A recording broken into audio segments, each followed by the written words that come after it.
Hello everyone, welcome to the law of one reading session. आज 28 जून है 2025। And आज हम स्टार्ट करेंगे सेशन 3, क्वेश्चन 9 से। एंड पिछले सेशन से रिलेटेड किसी के कोई सवाल जवाब, रिफ्लेक्शंस, अंडरस्टैंडिंग्स, एक्सपीरियंसेस कुछ हैं तो को रिफ्लेक्ट करना चाहता है कोई, कह सकता है।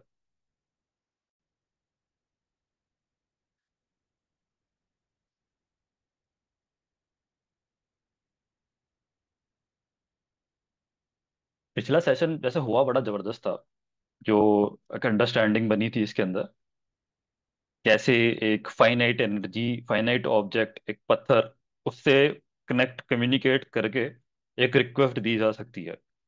तो एक रिकैप में मैं बताना चाहूँ तो, एंड ये हो पाता है इन्फिनिट अंडरस्टैंडिंग, रचयिता की इन्फिनिट अंडरस्टैंडिंग जो कि उस रॉक के अंदर है, इस चीज की मदद से। तो ये अपना पिछला सेशन का स्क्रीन दिख रही है ना सबको? हाँ जी, दिख रही है। Perfect perfect.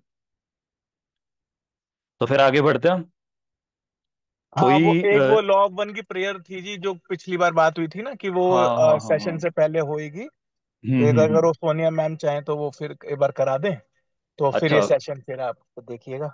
हाँ वैशाली, आपको आती होगी ना प्रेयर? हाँ हाँ, विशाली मैम, हाँ। हाँ, करती हूँ। हाँ। Thank you.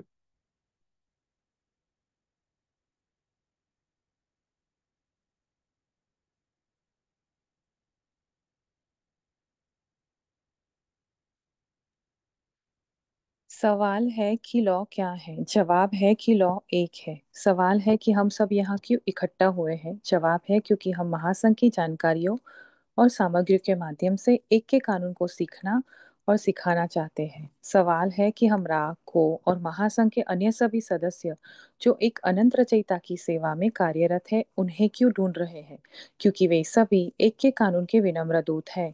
इसीलिए हम सब मिलकर हमारे पूरे लॉ ऑफ वन के समूह के आसपास किसी भी मंच पर इस सत्र को सुनने वाले सभी लोगों के आसपास, उनके परिवार, दोस्तों, पड़ोसियों, शुभचिंतकों और उनके घरों के आसपास हमारे एक अनंत रचयिता के प्रेम और प्रकाश का एक सुरक्षा घेरा बनाते हैं और किसी भी विचार रूप को इस घेरे में प्रवेश करने से प्रतिबंधित करते हैं, क्योंकि लॉ एक है। तो आइए हम सब आनंद मनाएं और इस स्थान को एक के नियम के अनुसार शुद्ध करें। और आज का ये सत्र शुरू।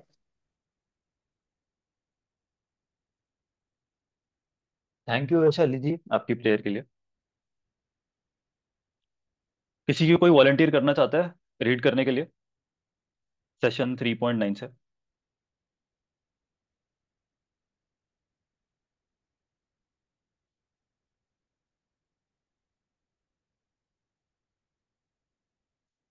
तो चलो मैं ही स्टार्ट करता हूँ। Session 3.9। I am reminded of the statement, approximately if you have enough faith you could say to a mountain to move the mountain, to move, and the mountain would move. I assume this is approximately what you are saying, and I am assuming that if you are aware of the law of one, then you are able to do these things. Is that correct? तो don question करते हैं कि मेरे को एक statement याद आ रही है कि अगर आप पे अनफ फेथ है, आप पे अनफ विश्वास है अपने दिल में, तो आप अगर एक पहाड़ को हिलाने की कोशिश करो तो आप उस पहाड़ को भी हिला सकते हो। तो ये चीज, तो आप राह से वो पूछ रहे हैं कि आपका यही कहना था इस चीज में जब आपने पत्थर हिलाने के बारे में बात करी। और मैं यहाँ पे अज्यूम कर रहा हूँ कि अगर आप लॉ ऑफ वन के पूरी तरीके से जानते हैं तो आप ऐसी चीजें कर सकते हो। क्या ये सही है?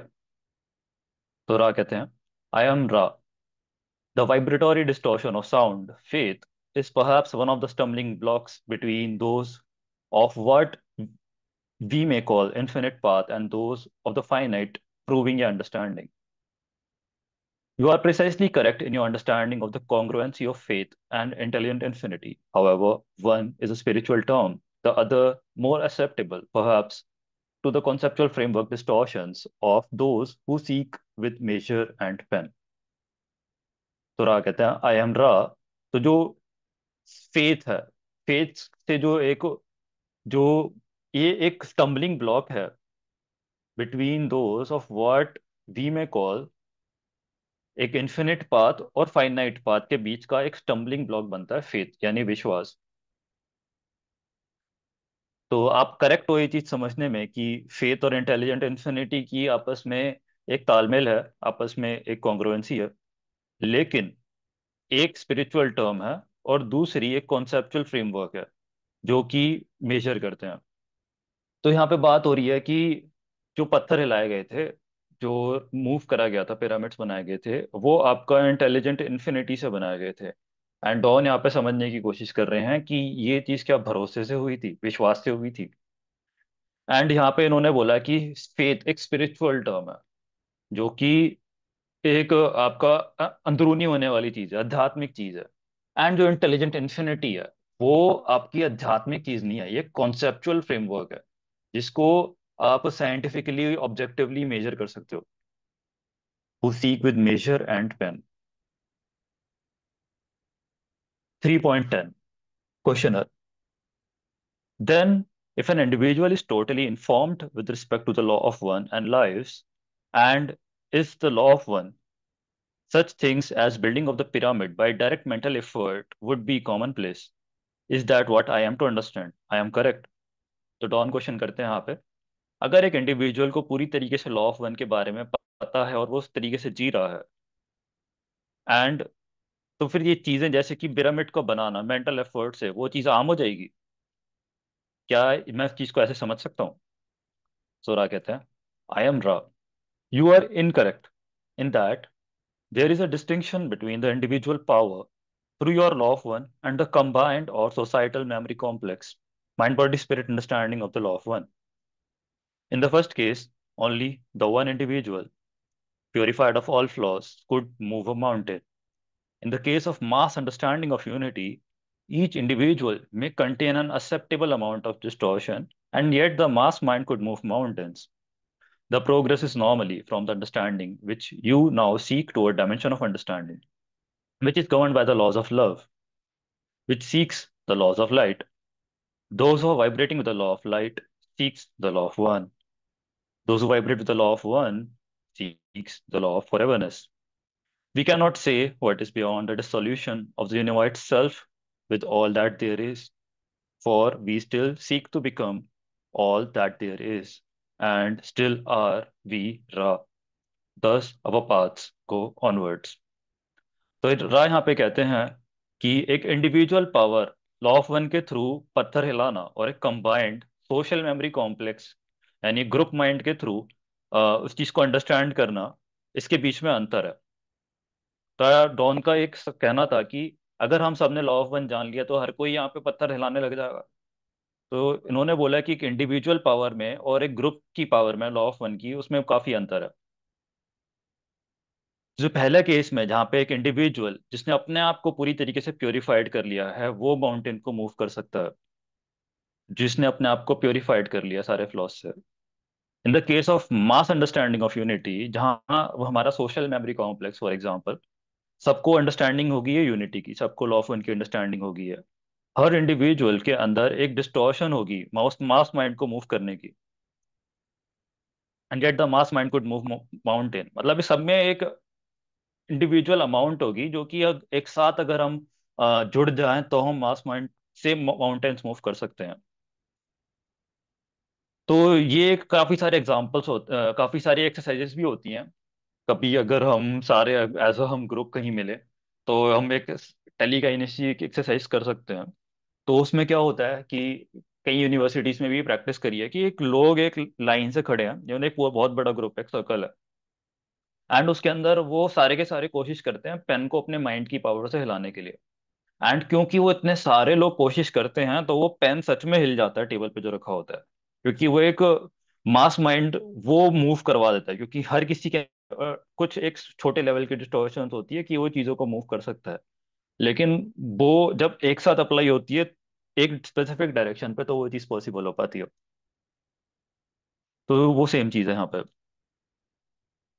The progress is normally from the understanding which you now seek to a dimension of understanding. ये तो इन्होंने बोला ये जो चीज होती है ये लॉ ऑफ लव की वजह से होती है, कि जब हम एक साथ जब हम जुड़ जाते हैं तो हम जो लॉ ऑफ लव होता है तो एक तरीके से वो ऊर्जा है।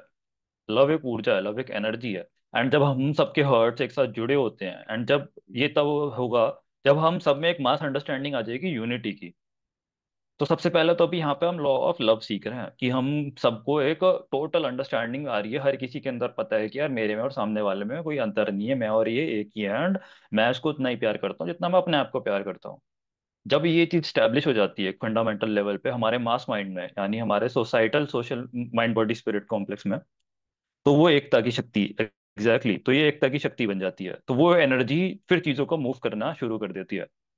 तो फिर अब यहाँ पे इन्होंने बहुत पावरफुल चीज बोली है कि जैसे कि जो कई बारी में यहाँ पे लोगों के मुंह से यहाँ पे भी और मैं इंटरनेशनल कम्युनिटीज में भी ये लाइन सुनता हूँ कि ये डेंसिटी उसकी नहीं है, ये डेंसिटी लव की है। तो सिर्फ और सिर्फ हमें इसी पे फोकस करना है, इमोशन से फोकस करना है, और फिर जो भी माइंड से रिलेटेड वृद्धि है, आपका स्पिरिट से रिलेटेड वृद्धि है, उस पर फोकस करने की कोई जरूरत नहीं है। तो यहाँ पे राने सिंपल सिंपल एक ये चीज बोली है, जिन लोगों की अंडरस्टैंडिंग लॉ ऑफ लव के साथ गवर्न होती है वो लॉ ऑफ लाइट को सीख करते हैं। जैसे कि हम थर्ड डेंसिटी में क्या होता है, वो आपका डेंसिटी ऑफ चॉइस है, द लॉ ऑफ चॉइस। जो लॉ ऑफ चॉइस पे चलते हैं वो लॉ ऑफ लव सीखते हैं। तो यहाँ पे ज्यादातर लोग अभी लॉ ऑफ लव सीख रहे हैं। जो लोग लॉ ऑफ लव पे चल रहे होते हैं वो लॉ ऑफ लाइट सीखते हैं।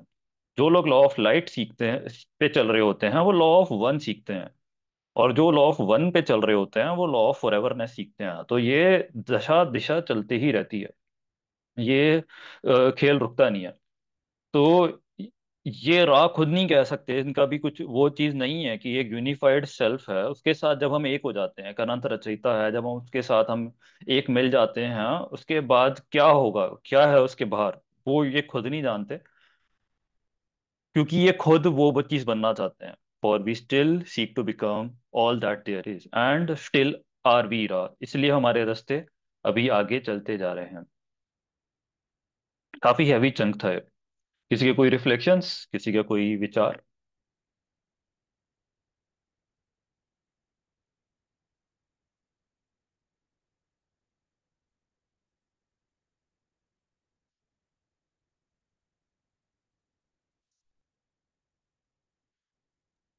एक्चुअली जो मूव द माउंटेन्स की बात करी ना, तो इज हम्म इट ऑल्सो एक जो एडप्ट की भी बात करी है, तो जैसे माइंड बॉडी स्पिरिट के डिसिप्लिन और डिसिप्लिन ऑफ पर्सनालिटी को कम्प्लीटली बैलेंस करा हुआ होता है, तो एक हम्म। इंडिविजुअल एंड देन ऐसे इंडिविजुअल का एक ग्रुप बनता है, वो लोग माउंटेन्स को मूव कर सकते हैं, राइट? ये यहाँ पे दो एग्जाम्पल्स दिए थे। एक एग्जाम्पल्स वो था, वो आदमी जो कि लॉ ऑफ वन पे चल रहा है, एंड फिर ये एक एग्जाम्पल उन्होंने हमारे प्लेनेट के ऊपर दिया था कि हम माउंटेन को मूव करने का एक्सपीरियंस कैसे ले पाएंगे।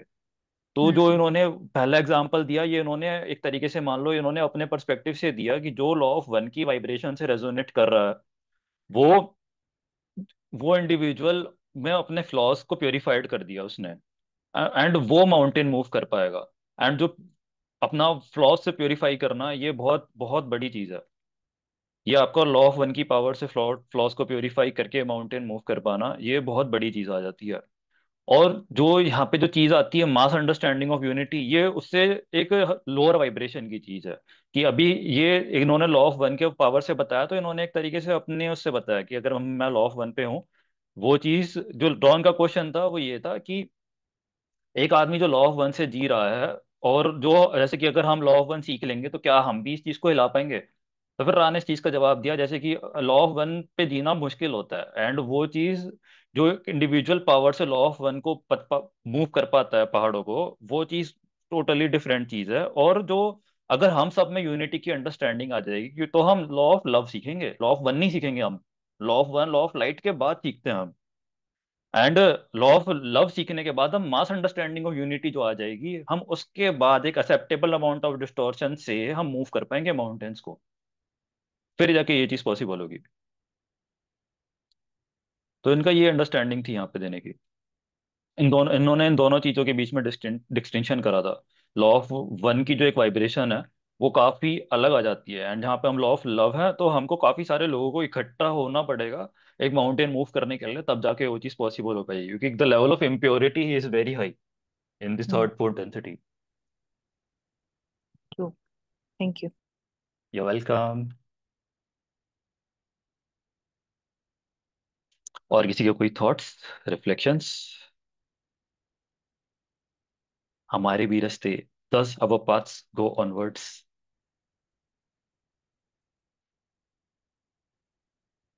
इसके ऊपर मैंने रीड कर रहा हूँ ना, तो डायग्राम बनाने का टाइम नहीं मिला मेरे को। एनीवेज, तो 3.11, तो मैं स्टार्ट करता हूँ आगे। 3.11, was the pyramid then built by the mutual action of many of your people? तो डॉन पूछते हैं, क्या ये पिरामिड आपके जो लोगों थे उन उन सबने मिलके बनाया था? तो आई एम रा, the pyramids we thought या built were constructed from thought forms created by our social memory complex. तो उन्होंने बोला कि जो पिरामिड्स थे वो थॉट फॉर्म्स के द्वारा बनाए गए थे, जो कि हमारे सोशल मेमोरी कॉम्प्लेक्स ने बनाए थे। 3.12, then the rock was created by thought in place rather than moved from somewhere else. Is that correct? तो सवाल ये है कि तो क्या जो पत्थर था वो विचार में ही बनाया गया था उसी जगह, और उसको मूव नहीं करा गया था कहीं और से? क्या ये चीज सही है? तो I am Ra, we built with the everlasting rock the great pyramid as you call it. हमने द ग्रेट पिरामिड को एवरलास्टिंग रॉक से बनाया, जो पत्थर जो कि हमेशा रहेगा। The other of the pyramids were built with stone moved from one place to another. जो दूसरे पिरामिड्स थे उसको पत्थर मूव कर करके बनाया गया था एक जगह से दूसरी जगह। तो द ग्रेट पिरामिड को एवरलास्टिंग रॉक से बनाया गया था। 3.13, questioner, what is everlasting rock? I am Ra, if you can understand the concept of thought forms, you will realize that thought forms is more regular in its distortion than the energy fields created by material in the rock, which has been created through thought form. From thought to finite energy and beingness in your, shall we say, distorted reflection of the level of thought form. May we answer you in any more helpful way? तो इन रा का ये कहना है कि अगर आप एक थॉट फॉर्म को समझ सको, तो आपको रियलाइज होगा कि थॉट फॉर्म काफी रेगुलर होता है अपनी डिस्टॉर्शंस के अंदर, rather than the energy fields जो कि एक रॉक के अंदर बनती है। तो एक रॉक के अंदर जो नेचुरली ऑकरिंग रॉक होता है वो बहुत ही रैंडम तरीके से बनता है, कि एक रैंडम मटेरियल मास है आपका, मॉलिक्यूलर मास है आपका, carbon, hydrogen, phosphorus, sodium, magnesium, ये सब चीजें ऐसे ही तो जाते हैं, मॉलिक्यूल्स आपस में टकराते हैं, टकराते टकराते पहाड़ बनते हैं, प्लैनेट्स बनते हैं, प्लैनेट्स के अंदर ये चीजों का अलग अलग कंडेंसेशन होते हुए ये सब अपने आपस में बिखर जाते हैं मॉलिक्यूलर लेवल पे। तो इनके अंदर का जो एक रेगुलर इनके अंदर का स्ट्रक्चर होता है बहुत इरेगुलर होता है। अगर हम अपने शरीर के अंदर देखें, हमारी बायोलॉजी देखें, तो हमारी शरीर में जो बायोलॉजी होती है बहुत ही इंटेलिजेंटली ऑर्गेनाइज्ड होती है। कि हमारी नसों का एक तरीका होता है, फैशन होता है, हमारा ब्रेन सर के अंदर ही रहता है, लंग्स, किडनी, तो ये एक इंटेलिजेंट तरीके से हमारी स्ट्रक्चर बन रखा है। पर पत्थर में वो एक रेगुलराइज चीज नहीं होती। और अब अगर आप उसी तरीके में क्रिस्टल देखोगे तो क्रिस्टल में रेगुलराइज होता है, कि आप अगर डायमंड को देखोगे या फिर कोई भी टाइप का क्रिस्टल होता है, तो अगर आप उसको एक माइक्रोस्कोप में जाके देखोगे तो वो बहुत रेगुलर होता है अपना एनर्जी फील्ड्स के अंदर, और फिर अपना जो उसका स्ट्रक्चर होता है उस चीज के अंदर। तो उन्होंने ये चीज बोली, जो चीज थॉट फॉर्म्स के द्वारा बनाई जाती है, यानी जो चीज मटीरियलाइज करते हैं, इस एबिलिटी को कहते हैं मटीरियलाइज करना।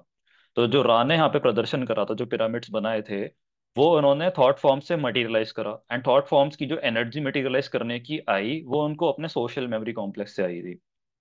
तो इनके सोशल मेमोरी कॉम्प्लेक्स ने मिलके थॉट फॉर्म्स बनाए, एंड वो थॉट फॉर्म्स जो रहा इस प्लैनेट पे चल रहे थे हमारे साथ, उनको फिर पकड़ा है, एंड फिर उन्होंने वो जो एनर्जी उधर से चैनल होके इनके फिजिकल कॉम्प्लेक्स तक आई, फिर उनके फिजिकल कॉम्प्लेक्स ने ये पिरामिड्स का बनाना स्टार्ट करा उस एनर्जी को लेते हुए।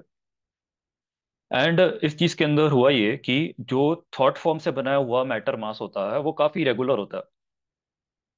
तो वो जो एक रेगुलरिटी होती है उस पत्थर की, वो distortions has been created thought form from thought to finite energy and beingness।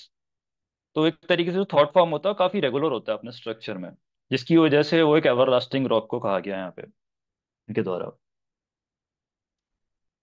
which has been created through a thought from thought to finite energy। विचार से फाइनाइट एनर्जी के अंदर इन्होंने उस चीज को ट्रांसफॉर्म कर दिया।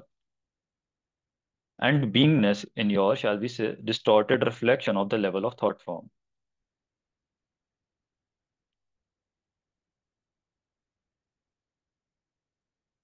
3.14 question up. This is slightly trivial, but I was wondering why, in that case, the pyramid was made of many blocks rather than the whole thing being created at once. ये छोटी बात है, सवाल है, लेकिन मैं ये सोच रहा हूँ कि जो पिरामिड था वो काफी सारे ब्लॉक से क्यों बनाया गया था, एक साथ पूरा क्यों नहीं बनाया गया अगर थॉट फॉर्म से ही बनाया गया था तो रा कहते हैं, I am Ra, there is a law which we believe to be one of the more significant primal distortion of the law of one, that is the law of confusion. You have called this the law of free will. We wished to make an healing machine or the time-space ratio complex which was as efficacious as possible. However, we did not desire to allow the mystery to be penetrated by the people in such a way that we became the worshipper as builders of a miraculous pyramid. Thus it appears to be made, not thought. फिर आ कहते हैं कि एक कानून है जो कि हम मानते हैं काफी ज्यादा सिग्निफिकेंट डिस्टॉर्शन है लॉ ऑफ वन की, इसे कहते हैं लॉ ऑफ कंफ्यूजन। और आप लोग यहाँ पे इसको लॉ ऑफ फ्री विल के नाम से जानते हो। और हम एक हीलिंग मशीन बनाना चाहते थे जिससे आप लोगों की हीलिंग हो सके, मदद हो सके अपने आप को इनिशिएट करने की। या फिर एक टाइम स्पेस रेशियो कॉम्प्लेक्स, दूसरी भाषा में टाइम स्पेस का रेशियो कॉम्प्लेक्स, जो कि एक एफिकेशियस, जितना बेटर हो सकता था उतना इनकी क्षमता में उन्होंने बनाने की कोशिश करी। हाउएवर, लेकिन we did not desire to allow the mystery, लेकिन हम ये नहीं चाहते थे कि जो मिस्ट्री है ये हमको इस तरीके से हमारे सामने आए, लोगों के सामने, कि हम हमारी पूजा करने लग जाए लोग कि यार हमने इतना बड़ा पिरामिड बना दिया। इसलिए ये चीज ऐसा लगता है कि ये बनी है, बनाई गई है, सोची नहीं गई। यहाँ पे कॉन्सेप्ट जो मेरे को लग रहा है इंपॉर्टेंट है वो ये समझना कि यहाँ पे time space ratio complex, pyramid एक टाइम स्पेस रेशियो कॉम्प्लेक्स है। अगर इस कॉन्सेप्ट को समझने की कोशिश की जाए तो टाइम स्पेस होता है अपना अपना पोलैरिटी कितनी है, एंड उस पोलैरिटी के अंदर जो भी डिस्टॉर्शंस होती हैं उस चीज को रिफाइन करने की जो होता है पोलराइजेशन में, जो हमारी जो शैडोज कहा जाता है, चाहे वो फिजिकल है चाहे वो मेंटल है, चाहे टोटल मिला के स्पिरिचुअल कॉम्प्लेक्स आ जाता है। तो उस चीज के अंदर वो जो रेशियो डिफरेंस होता है कि एक जो हमारा टोटल पोटेंशियल है अभी के टाइम पे हमारा पोलराइजेशन का, और जितनी हमारी पोलराइजेशन चल रही है क्योंकि हमारे में शैडोज हैं, तो उस रेशियो को बैलेंस करते हुए वो हील करता है पिरामिड। तो ये यहाँ पे कॉन्सेप्ट है, ये टेक्निकल चीज है जो कि शायद लोगों को समझने में मुश्किल होती है। अब इसकी main understanding time space ratio complex की ये है यहाँ पे। किसी के कोई रिफ्लेक्शंस, डाउट्स, विचार? भैया हाँ। मुझे ना टाइम स्पेस रेशियो समझ नहीं आया। टाइम स्पेस रेशियो होता है, एक तो होता है आपका स्पेस टाइम। स्पेस टाइम होता है आपका जो फिजिकल रियलिटी है जो कि आपको बाहर दिख रही है, जैसे कि ये स्क्रीन आपका फोन या लैपटॉप की, या फिर आपका जो आपके लाइफ में लोग हैं, ये सब चीजें। एंड टाइम स्पेस होता है जब आप ध्यान में बैठते हो, जब आप मेडिटेशन करते हो, या फिर जब आपको जो चीजें एक्सपीरियंस होती हैं जो कि दूर से सामने वालों को नहीं दिखती, जैसे आपके इमोशंस हो गए, आपके विचार हो गए, तो ये आपका टाइम स्पेस एक्सपीरियंस होता है, माइंड कॉम्प्लेक्स में हो गया। एंड फिर जैसे ही हम लोग जब मर जाते हैं, जैसे हमारी लाइफ खत्म होती है, तो फिर हम टाइम स्पेस डायमेंशन में जाते हैं, स्पेस टाइम से पूरी तरीके से। तो वो टाइम स्पेस होता है। तो टाइम स्पेस में जैसे कि हमारा स्पेस टाइम में जो डिस्टेंस होती है, स्पेस टाइम में डिस्टेंस होती है कि मैं पेन से बनाता हूँ जरा यहाँ पे। स्पेस टाइम में डिस्टेंस होती है कि मैं यहाँ पे हूँ एंड यहाँ पे से कोई और है एंड मैं इसके पास जा रहा हूँ, ठीक है, मैं फिजिकली जा रहा हूँ यहाँ पे, डिस्टेंस एक्स कवर करता हुआ। हाँ, मैं एक पूछूं। हाँ जरूर। हाँ, मुझे ना वो पत्थर का समझ में नहीं आया, मतलब वो पिरामिड्स जो है इजिप्ट में, वो हाँ पिरामिड के बारे में बोल रहे हो आप? हाँ जी बिल्कुल, पिरामिड्स का कॉन्सेप्ट चल रहा है यहाँ पे। हाँ, और उसके बाहर के हाँ, जो पत्थर, मतलब वो ब्लैक, कभी देखे मैंने ऐसे यूट्यूब पे वगैरह, वो जो बड़े बड़े वो पत्थरों के बारे में। बड़े बड़े पत्थर कौन से पिरामिड के, बोलोगे एक बार आप? वही इजिप्ट के बाहर ऐसे वो मूर्तियां है बड़े बड़े पत्थरों की, ऐसे वो वाले। हाँ, इसी की बात हो ये रही है, रहा, ये वाला इजिप्शियन की पिरामिड, बात हो रही है। हाँ जी। हाँ हाँ हाँ ये वाला। हाँ, ये बात। हाँ हाँ। हाँ, ये ईरान ने बनाए थे। हाँ जी। अच्छा। ओके। लो, पिरामिड पेश कर दिए, आपको नज़ारा भी दिखा दिया पूरा। अरे वाह, कितना। मैंने ईशान जी ये पिरामिड अंदर से भी हम्म। देखा हुआ है। अरे वाह मतलब मंजी, अंदर जबरदस्त। ये इसके, ये बाहर पत्थर लग रहे हैं, अंदर इसमें ऊपर कमरा होता है। तो हम्म। एक पूरी अंदर से ये हॉल है, उसमें हम्म। ऊपर चढ़ के ले जाते हैं ये, जैसे हाँ। अपन समझ लो चढ़ाई करते हैं ऐसे। हम्म। इन्होंने दोनों साइड पर रस्सी अंदर बांधी हुई है, आप ऊपर जाओ, ऊपर एक कमरा है जहाँ पे हीलिंग चलती थी। हाँ हाँ हाँ हाँ हाँ, तो किंग्स वो वहां चेम्बर, पे क्वींस आज भी चेम्बर। है जी। हाँ, वहां पे उन्होंने मम्मी हम्म। लिटा रखी है। तो मम्मी लिटा रखी है। हाँ, हाँ अभी वो मम्मी लेटी हाँ हुई है उस पे। और हाँ। ऊपर से उसमें रोशनी भी आती है अंदर, नेचुरल। हम्म। जब ये चीज देखी थी तब पता नहीं था कि ये लॉ ऑफ वन भी कभी सुनूंगा। अरे वाह, मतलब ये यहाँ पे पता पता नहीं था, चला और बाद में। आज जब पता लगता है कि हाँ वहाँ हीलिंग होती तो पता लगता है अरे हम तो टूरिस्ट बन के गए थे, ये तो हीलिंग सेंटर था। हाँ हाँ हाँ हाँ हाँ, हम्म। बिल्कुल बिल्कुल। तो मैं दिशा के क्वेश्चन पे आता हूँ दोबारा। तो फिजिकल डिस्टेंस हमें कवर करनी होती है, तो हम जाते हैं किसी के पास एंड हमारी डिस्टेंस कवर हो जाती है। एंड टाइम स्पेस में क्या होता है, जैसे कि अगर मैं किसी से बात करता हूँ, जैसे कि कोई दुखी है एंड मेरे को उससे बात करनी है एंड मैं खुश हूँ, तो मैं ये थोड़ी है कि मैं तुरंत खुशी में उसकी दुखी में अपना खुश का इमोशन ले जाऊंगा। पहले मैं उसको जाऊंगा, पहले आराम से पूछूंगा भाई सब चीज़ें ठीक है, एंड फिर मैं उसको इमोशनली कनेक्ट हूंगा। फिर जाके वो मेरे को समझ पाता है, मैं उसे समझ पाऊंगा, फिर वो बात होती है। तो इसमें ये आता है कि आप एनर्जी मैच करते हो, एनर्जी मैचिंग होती है यहाँ पे। टाइम स्पेस में होता है वाइब्रेशन, फ्रीक्वेंसी या एनर्जी मैचिंग। तो ये आपका जो कॉन्सेप्ट है, जो ब्रह्मांड में सारी चीज़ों की एक वाइब्रेशन या फ्रीक्वेंसी होती है, एंड आप जिस फ्रीक्वेंसी से आप मैच कर पाते हो, आप उसके उसके करीब आ जाते हो। एंड ये कॉन्सेप्ट आपका लॉ ऑफ अट्रैक्शन में भी फॉलो होता है। लॉ ऑफ अट्रैक्शन में भी यही कॉन्सेप्ट फॉलो होता है कि अगर आपको कोई चीज़ अपनी ज़िंदगी में लानी है जो कि आपसे दूर है, तो आपको फिजिकली पास जाना, तो चलो आप स्पेस टाइम में जा रहे हो, वो चीज़ स्पेस टाइम में जा रहे हो। लेकिन अगर आपको पास लाना है, पहले वो चीज़ थॉट फॉर्म्स में क्रिएट होती है। तो आपका इंटरनली उस चीज़ के पास जाने का तरीका आता है कि आप उस चीज़ में सबसे पहले टाइम स्पेस में उसके करीब जाते हो, टाइम स्पेस में उसके साथ एक पीस बनाते हो एक तरीके से। तो उसके साथ वाइब्रेशन, एनर्जी और फ्रिक्वेंसी मैच होती है। एंड अभी एक जो हमारा एड्रेस है, जैसे कि हम सबका एक एड्रेस है प्लानट का, वो हमारा थर्ड डेंसिटी है टाइम स्पेस में। ये हमारा हो गया थर्ड डेंसिटी। तो ये एक तरीके से ये लोकेशन भी है, टाइम स्पेस डायमेंशन में लोकेशन हो गया है। एंड टाइम स्पेस में आपका जो fourth density, fifth density, six density, तो ये रा की जो डेंसिटी है वो आपका सिक्स डेंसिटी है। तो वो उनका लोकेशन ही काफी ज्यादा ऊंचा आ जाता है हमसे। तो ये टाइम स्पेस के अंदर है, जो रा की जो हमसे दूरी है। रा का एड्रेस इस प्लेन ऑफ एग्जिस्टेंस पे है ही नहीं।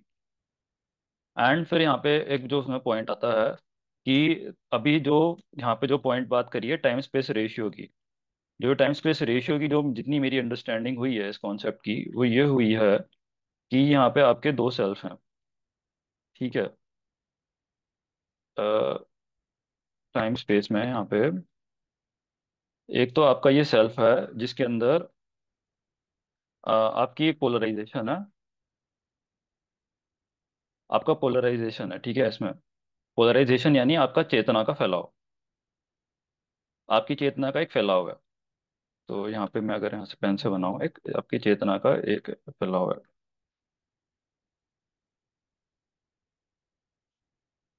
आपकी चेतना का एक फैलाव है, ठीक है। तो आपकी जो चेतना का फैलाव है, इसमें आपका, मान लो आपके पास है, आपका मैं बोल रहा हूँ, आपके पास टोटल माल के आपका 100 का पोटेंशियल है। 100, मैं ऐसे बात करता हूँ, 10,000 रुपये का पोटेंशियल है। 10,000 रुपये का आप पे पोटेंशियल है। लेकिन होता क्या है कि इसमें 10,000 रुपये के पोटेंशियल में से आपका 2,000 का पोटेंशियल आपका यहाँ पे चला गया। रुपीस 2,000 का पोटेंशियल आपका, या आपने खो दिया अपना रेड रे पे, कि आपको कोई फिजिकल डिस्टॉर्शन हो रही है। आपने 4,000 का अपने ऑरेंज रे पे खो दिया, कि आपका पावर इम्बैलेंसेस आ रहे हैं यहाँ पे। एंड आपने फिर अपना दो हजार का मान लो आपने यहाँ पे खो दिया, फिर आप पे क्या बचता है? आप पे बचता है सिर्फ 2000 रुपये का चेतना का अपना करंट बैलेंस, बैंक बैलेंस।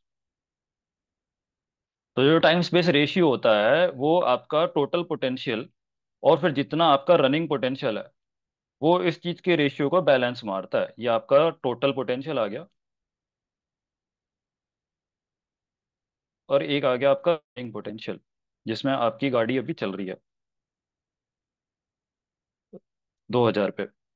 और इसका जो पोटेंशियल है वो आपका हीलिंग में क्या होता है, ये जो आपका जो बैंक बैलेंस जो कि आपका जा रखा है चेतना का, वो आपको वापस दिलाना होता है उसमें। हीलिंग में यही होता है, सारी हीलिंग आपकी इसी चीज पे वर्क करती है। एंड जो बैंक बैलेंस ये जा रहा होता है, ये आपका शैडोज में जा रहा होता है। तो जो इसके बीच का जो एक रेशियो होता है, इसे बोलेंगे आपका टाइम स्पेस रेशियो। कि टाइम स्पेस में आपका फुल पोटेंशियल और आपका जो रनिंग एक्जिस्टेंस चल रही है उसके अंदर जो आपका डिफरेंस आता है, रेशियो आता है, तो उस चीज़ का बैलेंसिंग होती है, उस चीज़ की हार्मोनाइज होती है। एंड यही चीज़ आपका हीलिंग कहते हैं, जो कि हम अपनी भाषा में यहाँ पे अपने प्लेनेट पे। आया दिशा समझ में अब? हाँ भैया, आ गया। आ गया? सही है। किसी का कोई डाउट्स, रिफ्लेक्शंस? काफी अच्छा सवाल था Disha. Time space ratio complex, dive जाना जरूरी था इसमें। Thank you for your question. Thank you भैया।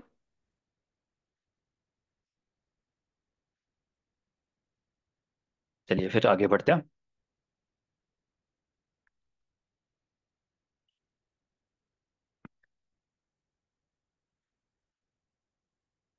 3.15।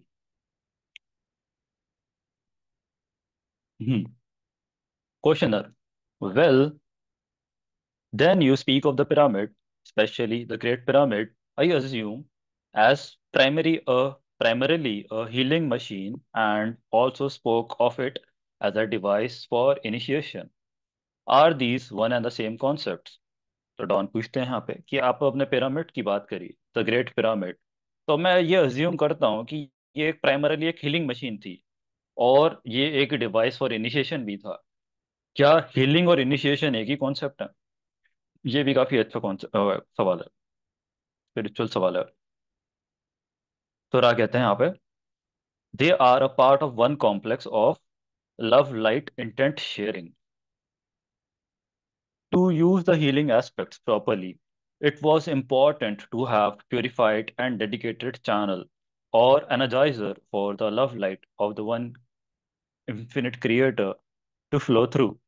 Thus, the initiatory method was necessary to prepare the mind, the body, and the spirit for service in the creator's work. The two are integral. तो ये बोल रहे हैं ये दोनों काफी एक ही चीज का पार्ट है, एक ही कॉम्प्लेक्स है। लव लाइट को शेयर करने का एक ही जरिया। इनिशिएशन का मतलब है कि जैसे कि आपका जो भी आध्यात्मिक जो भी टीचिंग्स होती हैं, तब एक एक लेवल पे कोई एक पहुंच जाता है, सिद्ध हो जाता है कोई गुरु, तो उसे एक इनिशिएट कहते हैं कि वो इनिशिएशन हो गया उसका। तो यहाँ पे जो बात कर रहे हैं कि जो पिरामिड था, रॉन का सवाल था कि ये हीलिंग मशीन ही है, और ये इनिशिएशन के लिए भी कोई डिवाइस है। इनिशिएशन का मतलब अंदर से शुद्ध करने के लिए, स्पिरिचुअली प्योरीफाई करने के लिए। तो रा ने बोला कि ये एक ही चीज का पार्ट है। एंड किस चीज का पार्ट है? लव लाइट को शेयर करने का। जो हीलिंग की डेफिनेशन आ गई यहाँ पे। हीलिंग है क्या चीज? हीलिंग क्या है? लव लाइट को इंटेंट शेयरिंग। ये चीज को मैं लिखता हूँ यहाँ पे। Healing is equal to love light intent sharing. Healing comma oblique initiation, almost एक सी चीज है। Love light intent sharing. To use the healing aspects properly, it was important to have a purified and dedicated channel. Healings को पूरी तरीके से इस्तेमाल करने के लिए आपको प्योरीफाइड चैनल होना ज़रूरी है। एंड प्योरीफाइड चैनल्स पूरा बनने के लिए वो हीलिंग जो एक काफ़ी एक दूसरे से इंटर रिलेटेड चैनल इसमें कॉन्सेप्ट आ जाता है। Energizer for the love light of the infinite creator to flow through. And आपका लव एंड लाइट जब आपका किसी एक एंटिटी में से फ्लो कर रही होती है, ये है, जैसे किसी में से आपका लव एंड लाइट है, वो आपका फ्लो कर रहा है अच्छे से, एनर्जी आपका बढ़िया से बैलेंस चल रहा है आपका, एंड आपका चेतना फैल रहा हुआ है एकदम। तो आपका जो एक चैनल है कि आपके अंदर से ईश्वर की रचयिता की ऊर्जा आपके अंदर से फैलती हुई दूसरी चीजों को प्रकाशित करती है। एंड यही चीज आपका लव लाइट की जो शेयरिंग होती है, यही आपका हीलिंग होती है। कि मैं दूसरे का, जैसे कि फॉर एग्जांपल दूसरे का जो बैंक बैलेंस अटका हुआ है, मैं उसका बैंक बैलेंस उसे वापस दिला रहा हूँ, उसका टाइम स्पेस रेशियो बैलेंस कर रहा हूँ। एंड जैसे ही वो टाइम स्पेस रेशियो बैलेंस होता है, वैसे ही उसका बॉडी कॉम्प्लेक्स में से आपका एनर्जी फ्री होना स्टार्ट होता है, माइंड कॉम्प्लेक्स में से एनर्जी फ्री होना स्टार्ट होता है, बॉडी कॉम्प्लेक्स में से हीलिंग होना स्टार्ट हो जाती है, क्योंकि जो एनर्जी बॉडी में स्टक अप थी वो अब स्टक नहीं है, वहाँ पे एनर्जी फ्लो हो रही है लव एंड लाइट की, जहाँ लव एंड लाइट की एनर्जी फ्लो होती है वहाँ हीलिंग होती है। एंड सिमिलरली माइंड कॉम्प्लेक्स में से जैसे ही आपका जो ब्लॉकेजेस हटते हैं, जैसे ही उसका बैंक बैलेंस उसके पास वापस आता है, वैसे ही स्ट्रेस खत्म होता है, प्रॉब्लम सॉल्व होने के लिए चेतना फैलती है, एंड जो कि चीजें में से रुकावट होती है वो सॉल्व होना स्टार्ट हो जाती है। तो मेन चीज आती है टाइम स्पेस रेशियो हार्मोनाइज करना, टाइम स्पेस रेशियो हार्मोनाइजेशन। इस चीज को मैं टेक्निकल टर्म्स में लिखूँ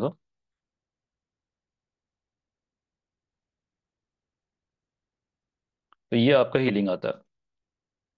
तो सेवा अगर हम सर्विस टू अदर्स है, तो हमारे लिए बहुत इंपॉर्टेंट है समझना कि ये है क्या चीज, टाइम स्पेस रेशियो हार्मोनाइजेशन, और ये एक्चुअल में वर्क कैसे करती है। कि मैं कैसे एक अपने अंदर सबसे पहले प्योरीफाई करूं चैनल्स को, एंड ये चीज मैं अपने सबसे पहले तो हीलिंग अपनी हम खुद ही करते हैं। अपनी हीलिंग हमने समझ ली तो हम दूसरों की हीलिंग और अच्छे से कर पाते हैं। एंड इसमें सबसे इंपॉर्टेंट चीज आता है समझना कि ये जो अपना बैंक बैलेंस जो अटका हुआ है, जो कि देखा जाए तो हमारा फुल पोटेंशियल पे जो ऑपरेट नहीं हो रहे हैं हम किसी वजह से, वो जो एक रेशियो को बैलेंस करना कि यार मेरा अल्टीमेट पोटेंशियल क्या है, मैं अभी एज ए इंसान एक ईशान परिहार यहाँ पे बैठा हूँ, एंड मेरे में अभी इतनी इतनी क्षमता है, इतना इतना मैं रचयिता रचना कर सकता हूँ, लेकिन मैं रचना इतनी कर रहा हूँ। तो मैं उस जो रचना कर सकता हूँ वो मैं कैसे करता हूँ, मैं प्रैक्टिस करके अपने आप को हील करके, जो भी चीजें नहीं कर पा रहा मैं वो चीज को एक्सरसाइज करके। एंड ये चीज कैसे होती है, जैसे मैं लेमन लाइट फैलाता हूँ वो चीज करते हुए। तो ये चीज मैं जैसे करता हूँ वो वैसे मेरी अंदर की हीलिंग होना स्टार्ट होती है। And the same thing happens जब आप अपनी लव एंड लाइट आप बाहर फैलाते हो, किसी और पे आपका लव एंड लाइट जाएगा, तो वो चीज उस पे इसी प्रकार से असर डालती है कि उसका टाइम स्पेस रेशियो हार्मोनाइज होने लगता है।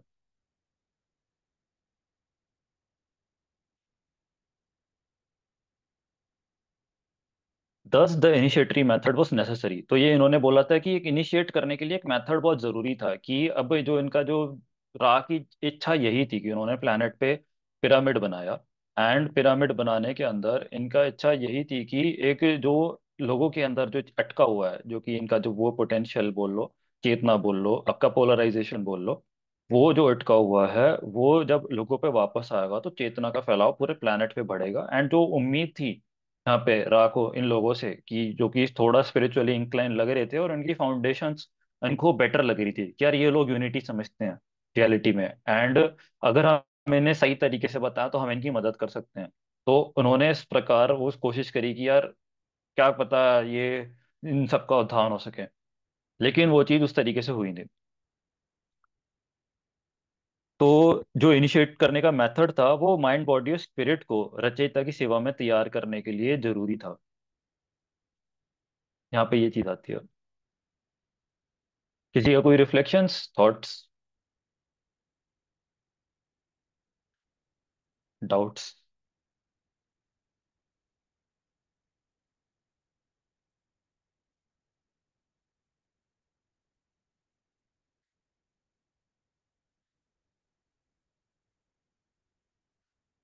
Let's move on to the next. 3.16, does the shape of the pyramid itself, is that a key function in the initiation process?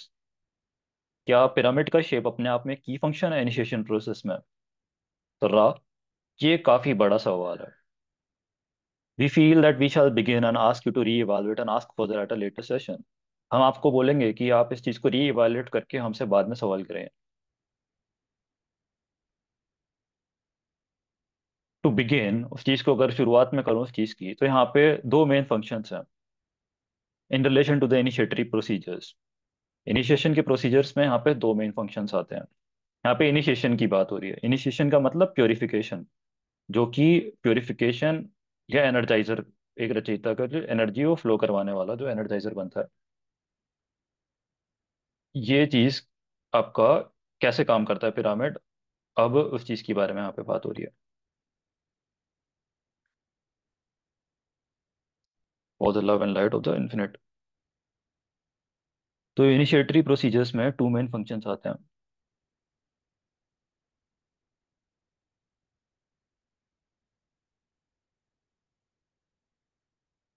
One has to do with the body. Before the body can be initiated, mind must be initiated. तो यहाँ पे इनिशिएशंस इन्होंने बहुत अच्छे से समझा रखा है यहाँ पे। अब हम सब अपना आध्यात्मिक वृद्धि पे फोकस करते हैं, तो यहाँ पे इनिशिएशन समझना बहुत ज्यादा जरूरी है हम लोगों के लिए, कि स्पिरिचुअल ग्रोथ एक्चुअल में होती कैसे है। तो बॉडी इनिशिएट होने से पहले माइंड का इनिशिएशन होना बहुत जरूरी है। तो this is the point eight which most adepts of the present cycle find their mind body spirit complex in the distorted form. तो यहाँ पे ये बात करते हैं कि ये आपका ये पॉइंट है जहाँ पे हमारी जो साइकिल के अंदर जो एडेप्ट्स हैं, जो कि मान लो काफी एडवांस सोल्स हैं, वंडरर्स हैं, वो इसी पॉइंट पे अटकते हैं। किस पॉइंट पे, कि माइंड को इनिशिएट करा जाए या बॉडी को इनिशिएट करा जाए। When the character and personality, that is the true identity of the mind, has been discovered, तो इनका सबसे पहले बोलना है कि यार अपना माइंड में फाउंडेशन आप बना लो एक बारी। जब आपकी माइंड में फाउंडेशन आ रही है तब आप एक्शन में जाओ, तब आप अपना उस चीज पे जाओ, अपना बॉडी लेवल पे चीजों को करना। उससे पहले बॉडी में जाओगे तो इश्यूज आते हैं। तो एक उनका कहना है कि जब कैरेक्टर एंड पर्सनालिटी, जो कि आपका true identity of the mind है, true identity of the mind क्या आती है यहाँ पे, तो true identity of the mind आती है कि the mind must know itself. ये माइंड को अपने बारे में पता होना चाहिए। एंड होता क्या है, जो हम सब लोग यहाँ पे जो लाइफ जीते हैं, अपनी डे टू डे लाइफ जीते हैं, उसके अंदर हम सब ये अज्यूम करते हैं कि जो एक हमारे मन है जो चबड़ चबड़ करता रहता है, चीजों के ऊपर रिफ्लेक्ट करता रहता है, सवाल जवाब करता रहता है, एंड जो अपनी वासनाओं में लिप्त हो जाता है, यही हम है। हम ये चीज भूल जाते हैं कि ये हम नहीं है, ये मेरा माइंड है। And I am greater than my mind, I am infinite, mind is finite. Mind अपने आप में बहुत फाइनाइट चीज है। माइंड को जितना हमारा एक्सपीरियंसेस है, जितने सालों का मेरा एक्सपीरियंसेस है अपनी लाइफ में, एंड जितनी ही मेरी कंडीशनिंग हुई है इस समाज से, इस क्रिएशन से, इस प्लानट से, माइंड सिर्फ सिर्फ उतना ही है। लेकिन मेरी चेतना अनंत रचयिता है एक तरीके से। माई consciousness, my spirit is infinite. And वो ट्रू आइडेंटिटी माइंड को खुद पता होनी चाहिए। जब आपके मेरे माइंड को पता है कि यार मैं असली वो नहीं हूँ, मैं असली ड्राइवर नहीं हूँ, मैं सिर्फ सिर्फ एक टूल हूँ जिसकी जिसकी मदद से जो यहाँ पे जो मेरी नजरों से, जो मेरी चेतना से अनुभव कर रहा है दृष्टा, सब्जेक्ट, जो आपका एक्चुअल आपका जो वो है प्रोटैगनिस्ट है, जो कि आपका मेन हीरो है फिल्म का। तो माइंड को पता चल जाता है कि मैं जब असली पिक्चर का मैं हीरो नहीं हूँ, असली पिक्चर का हीरो ये आत्मा है यहाँ पे जो एक्सपीरियंस कर रही है। वो चीज तब हो पाती है जब when the character and personality of the true, that is the true identity of the mind, वो डिस्कवर हो जाती है। माइंड अपने आप को डिस्कवर कर लेता है। बहुत पावरफुल कॉन्सेप्ट है, एंड प्रैक्टिकली इम्प्लीमेंटेशन में सबसे ज्यादा हेल्प करेगा स्पिरिचुअल एवोल्यूशन में, जब ये चीज पॉसिबल हो पाती है। एंड ये चीज वो है जहाँ पे अभी के टाइम के सारे अडेप्ट फंसे पड़े हैं। क्यों? क्योंकि एक माइंड को डिस्कवर नहीं कर पाता, माइंड अपने आप को डिस्कवर नहीं कर पाता। हम माइंड से प्री सपोज कर लेते हैं कि यार मेरी अगर ईगो को जरूरत लग रही है, कि सामने वाले ने अगर मेरे पे कुछ चिल्ला दिया या फिर किसी ने मेरे साथ कुछ गलत करा, तो भैया मेरा दिमाग ऑटोमेटिक मोड पे चल जाता है, क्योंकि मैं दुनिया में सबको देखता हूँ कि अगर कोई किसी के साथ गलत करता है तो सामने वाले पे मेरे को वापस चिल्लाना है, उसको मारना पीटना है, या फिर उसके साथ जैसा उसने मेरे साथ करा है वैसा उसके साथ वैसा करना है। और वो चीज फिर माइंड ऑटोमेटिकली चलाया जा रहा है, चलाया जा रहा है, चलाया जा रहा है, वही इमोशंस बना रहा है मेरे अंदर, एंड फिर वो चीजें चल रही हैं। तो माइंड का कभी ट्रू कैरेक्टर या पर्सनालिटी माइंड ने अपने आप को एक्सप्लोर नहीं करा। माइंड की एक ज्योग्राफी है, माइंड की एक ज्योमेट्री है, माइंड एक तरीके से अपने अंदर चीजें स्टोर करता है, माइंड एक तरीके से जवाब देता है, कोई एक सवाल करा जाए उससे, वो अभी एक्सप्लोर नहीं करा। उस वो कैरेक्टर या पर्सनालिटी माइंड की सामने नहीं आई है। एंड वो चीज नहीं हो पाती यही सबसे बड़ा अभी के टाइम पे मैं बोलूँ डेंसिटी में सभी का लेसन है। यहाँ पे भी अभी मैं जितने भी लोगों से बात कर रहा हूँ, आप सब एंड अपने भी कम्युनिटी में ज्यादातर अपना थर्ड थर्ड फोर्थ डेंसिटी के बीच के बॉर्डर्स हैं, ड्यूअल एक्टिवेटेड बॉडीज वाले। एंड यहाँ पे यही एक पॉइंट है जहाँ पे सब लोग अटकते हैं।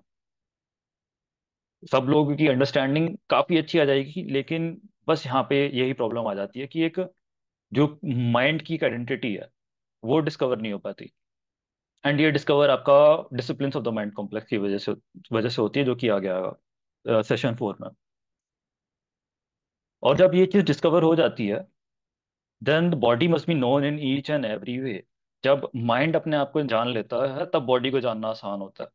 जब माइंड अपने आप को नहीं जानता तो समझता कौन है? माइंड ही समझता है चीजों को। एंड अगर माइंड समझने लग रहा है, अपने आप को समझने से पहले बॉडी को समझने लग रहा है, तो वो गलती करेगा कि यार ये मैं हूं या मेरी बॉडी है, कि ये इमोशन मेरे को फील हो रहा है। तो ये इमोशन मेरे को जो फील हो रहा है, ये मेरा माइंड का एस्पेक्ट है या मेरी बॉडी का एस्पेक्ट है? ये डिफरेंशिएट करना मुश्किल हो जाएगा जब आपका अपना माइंड आपका खुद जानता ही नहीं है कि मैं कौन हूँ क्या नहीं हूँ। इसीलिए the various functions of the body needs understanding and control with detachment. इसीलिए जो बॉडी के फंक्शंस हैं उसकी अंडरस्टैंडिंग और कंट्रोल डिटैचमेंट के थ्रू करनी पड़ती है। The first use of the pyramid, यहाँ पे पिरामिड पे आ जाते हैं। The first use of the pyramid then is going down to the pyramid for the purpose of deprivation, sensory deprivation. The body may in a sense be dead or another life begin. तो जैसे कि sensory deprivation tanks के बारे में सुना होगा सब लोगों ने, तो सेंसरी डेप्रिवेशन टैंक एक तरीके का एक ऐसा टैंक होता है जहाँ पे आपको कुछ महसूस नहीं होता। ना ना रोशनी है, ना कोई सेंस है टच की, एकदम ऐसा है कि बस खालीपन, बस अंधेरा, कुछ भी नहीं है वहां पे। तो वो उन्होंने एग्जाम्पल की तरह यूज करे कि पिरामिड में क्या होता है, सेंसरी डेप्रिवेशन कर देते हैं। एंड जब सेंसरी डेप्रिवेशन हो जाता है, बॉडी कॉम्प्लेक्स टोटली बंद पड़ा है, कोई इनपुट नहीं आ रहा, सिर्फ और सिर्फ माइंड कॉम्प्लेक्स है वहां पे। एंड जब सिर्फ और सिर्फ माइंड कॉम्प्लेक्स है तो माइंड अपने आप को डिस्कवर कर सकता है उस प्रोसेस के अंदर। पिरामिड इस तरीके से काम करते हैं। तो इट इज द फंक्शन जिस तरीके से पिरामिड काम करते हैं कि जब बॉडी जब एकदम डेड है एंड अनदर लाइफ बिगिंस, तो वो एक अनदर लाइफ बिगिंस होती है वहां पे। We advise at this time any necessary questions and the fairly rapid ending of the session. Have you have any query at this time space? तो ये था यहाँ पे पिरामिड की फंक्शनिंग का कॉन्सेप्ट। किसी के कोई रिफ्लेक्शन या डाउट तो बोल सकता है।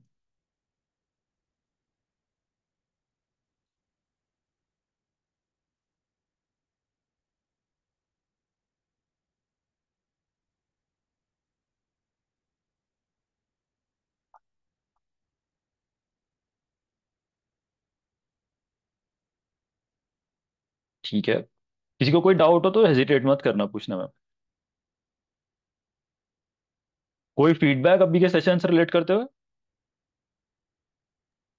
भैया, जो माइंड कॉम्प्लेक्स है उसको सबसे ज्यादा अच्छे से बैलेंस करने का तरीका मेडिटेशन ही है, और हम्म। विजुअलाइजेशन और ये सब। तो जो माइंड कॉम्प्लेक्स को बैलेंस करने का तरीका है, वो आप अभी जब सेशन 4 के अंदर आएगा, discipline of the mind complex, वहां पे आपको बहुत अच्छे से पता चलेगा। तो जस्ट स्टे ट्यून्ड। यहाँ पे मैं शेयर कर देता हूँ, ठीक है? ये रहा 4.17 में हम ये वाला।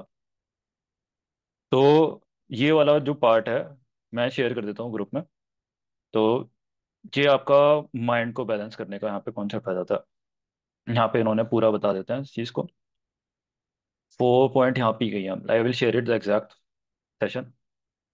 तो माइंड कॉम्प्लेक्स को बैलेंस करने का डिस्कवरी आती है मेडिटेशन के अंदर। मेडिटेशन की कोई लिमिट्स नहीं है, जितने लोग हैं उनकी अपनी टाइप की मेडिटेशंस होती है। एंड अगर आप अभी आंखें बंद करके ध्यान में बैठोगे, तो आप या तो एक शांति में जा सकते हो, या तो आप कुछ विजुअलाइज कर सकते हो, मेमोरीज में जा सकते हो अपना।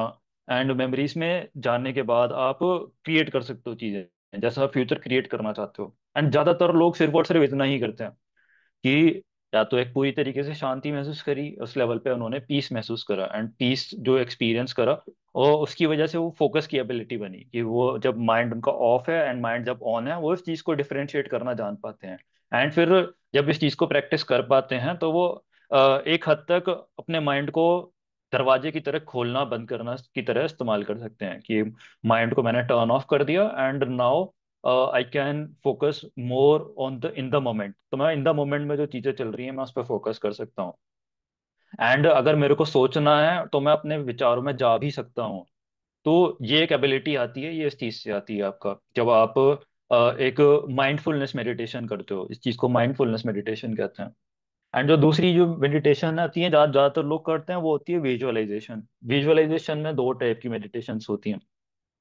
एक तो आपका हो गया फॉरवर्ड थिंकिंग, एक होता है बैकवर्ड थिंकिंग। बैकवर्ड में यानी जो आपका अतीत में जो चीजें हुई हैं आप उसके ऊपर रिफ्लेक्ट करते हो, कंटेम्पलेट करते हो, जो भी आपके पास ज्ञान है आप उस चीज को अपने अंदर मैरिनेट करते हो। तो ये एक होता है कंटेम्पलेटिव मेडिटेशन होता है इसमें। कंटेम्पलेटिव के बाद एक प्रॉब्लम सॉल्विंग मेडिटेशन होता है, जो प्रॉब्लम्स आ रही है लाइफ में उसको रिजॉल्व करना होता है। देन फिर एक होती है मैनिफेस्टिंग वाली मेडिटेशन आती है कि आप अपना फ्यूचर मैनिफेस्ट कर रहे हो। ज्यादातर लोग जो होते हैं वो इन इस पर ही प्रैक्टिस करते हैं। इसके बाद आते हैं डीप लेवल पे जो मेडिटेशंस आती हैं। जो डीप लेवल की मेडिटेशंस आती हैं ये एक्सप्लोर तभी हो पाती है जब ये फर्स्ट लेयर ऑफ मेडिटेशन आपकी कंप्लीट हो पाती है, जो कि मैंने अभी बताई। माइंडफुलनेस एंड आपका जो फॉरवर्ड और बैकवर्ड वाली जो मेडिटेशंस हैं, प्रेजेंट प्रेजेंट फॉरवर्ड बैकवर्ड। तो ये इन तीनों में जब आपका स्टेबलाइज हो जाते हो, ये तीन आप बहुत अच्छे से और एफिकेशियसली प्रैक्टिस कर पाते हो, तब आप अगली लेयर पे जा पाते हो। एंड अगली लेयर होती है आपका माइंड कॉम्प्लेक्स का आर्किटेक्चर समझने की। तो यहाँ पे क्या होता है, आप अपना सबकॉन्शियस माइंड में जाना स्टार्ट करते हो। तो होता क्या है कि अब आपके विचारों में एक ट्रेन ऑफ थॉट चल रहा होता है। जब आप अपने ट्रेन ऑफ थॉट पे फोकस करते हो तो आप पाओगे कि यार ये ट्रेन ऑफ थॉट अभी कहीं से आया है। विचार कहीं से तो आता है और फिर ये कहीं को जा रहा है, कहाँ जा रहा है। एंड फिर ये कितनी टाइम मैंने इस विचार को पकड़ा, कितनी टाइम मेरे को लगी इस विचार को छोड़ने में। तो ये अभी इससे डीप प्रोसेस है जो कि अभी चल रहा था। अभी तो सिर्फ हमने विचार को ही हम एक ऑब्जेक्ट की तरह मूव कर रहे थे, अब यहाँ पे हम विचारों के अंदर घुस रहे हैं। कि एक विचार एज एन एनर्जी, एक एज अ थॉट फॉर्म, इसके नुआंसेस क्या है, एक एनर्जी का स्ट्रक्चर क्या है, एंड ये एनर्जी जिस स्ट्रक्चर से आई है वो उसका स्ट्रक्चर क्या है। एंड जब इस चीज की अंडरस्टैंडिंग बनती है कि तो हम अपने माइंड कॉम्प्लेक्स में और डीप जाना स्टार्ट करते हैं। जब मैं फोकस करना स्टार्ट करता हूँ कि यार ये अभी ये टाइम पर मेरे को ये इमोशन फील हो रहा है और ये थॉट फील हो रहा है कि आज मैंने ये सब चीजें करी तो मेरे को काफी अच्छा फील हो रहा है। तो मैं इस चीज को अगर मैं इस इमोशन में मैं गहराई से जाऊंगा तो मैं कहीं ना कहीं देखूंगा कि ये कहीं ना कहीं मेमोरीज से जुड़ा है। कहीं ना कहीं दो चार मेमोरीज के गुच्छों से जुड़ा है कि यार अभी के टाइम पे मेरी चीजें खराब चल रही थी तो मैंने अब चीजें बेटर करना स्टार्ट करा, या तो फिर कोई चीज है किसी ने मेरी तारीफ करी थी जिसकी वजह से मेरे को ये सेम इमोशन अभी के टाइम पे फील हो रहा है जो कि मैं अभी चीज कर रहा हूँ उस वजह से। तो वो जो एक मेमोरीज का इंटरकनेक्शन होता है। एंड जब आप इस चीजों को देखोगे, जब माइंड में और डीप जाओगे तो सबकॉन्शियस माइंड में आपको पता चलेगा आपका पूरा जाल है एक तरीके से इन सब अंडरस्टैंडिंग्स का, एक्सपीरियंसेस का। आपका पूरी जो आपके जो माइंड बन रखा है, आपका जो माइंड कॉम्प्लेक्स है उसका पूरा का पूरा। तो ये जो पूरा आपका जो नेटवर्क है, आपका न्यूरॉन्स का नेटवर्क है, माइंड कॉम्प्लेक्स का नेटवर्क है, पूरा का पूरा ज्योग्राफी है, ज्योमेट्री है। क्योंकि जब आप सपनों में जब अपने आप को एक्सप्लोर करोगे ना, उसके अंदर की पूरी दुनिया होती है। उसमें कोई लोग आपको कुछ जगह पे दिखते हैं एंड वो लोग ज्यादातर उसी जगह पे दिखेंगे और आपको वो एक सेम इमोशन ही फील करेंगे ज्यादातर टाइम पे। तो वो एक माइंड में एक जगह पे है आपकी। एंड माइंड एक पूरा आपका एक ज्योग्राफी में ही एग्जिस्ट करता है, लोकेशन की तरह ही रहता है। माइंड में चीजें अलग अलग जगह पे रखी होती हैं, जैसे कि हमारे कमरे में कहीं कोई सामान कहीं होता है, कोई सामान कहीं होता है, उसी प्रकार से माइंड में भी वही चीजें होती हैं। फिर जो अगला स्टेज आता है सबकॉन्शियस माइंड एक्सप्लोरेशन का, वो ये चीज आती है कि आप माइंड कॉम्प्लेक्स को समझना स्टार्ट करते हो कि उसके अंदर नेटवर्क्स किस तरीके से बन रखे होते हैं एंड आपका इमोशंस किस तरीके से प्रोग्राम हो रखे होते हैं एंड आपका चीजें कौन सी जगह कहाँ पे हैं।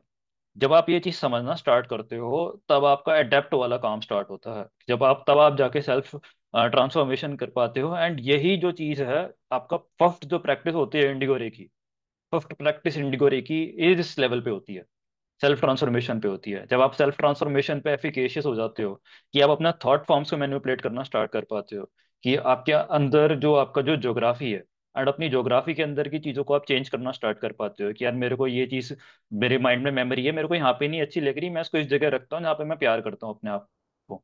तो अब क्या होगा, जो एनर्जी जो वहां से जो एक एनर्जी चैनल होके आएगी मेरे को लाइफ में बेटर परफॉर्म करने में हेल्प करेगी।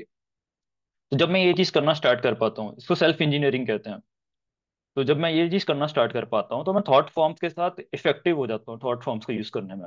एंड जैसे जैसे मैं थॉट फॉर्म्स को इफेक्टिवली यूज करना स्टार्ट कर पाता हूँ इंडिगो रे की मदद से, तो वैसे वैसे ये एबिलिटी बाहर ट्रांसलेट होना स्टार्ट होती है। क्योंकि अभी तो मैं टाइम स्पेस में यूटिलाइज कर रहा हूँ थॉट फॉर्म्स को यूज करना। लेकिन जैसे जैसे मैं इस इफेक्टिविटी में इफेक्टिव होता हूँ तो टाइम स्पेस से मैं स्पेस टाइम में भी एक टाइम ऐसा आएगा, जैसे जैसे मेरा प्योरिफिकेशन लेवल बढ़ता जा रहा है, कि मैं जैसे रा ने सारे के सारे पत्थर मूव करते हुए पिरामिड बना दिया था, उस प्रकार से ये चीज भी पॉसिबल है। It is just a matter of how much you know your self and the one infinite creator through that process, and उस प्रोसेस के अंदर उस इंटेलिजेंट एनर्जी को आपने किस हद तक डिस्कवर करा।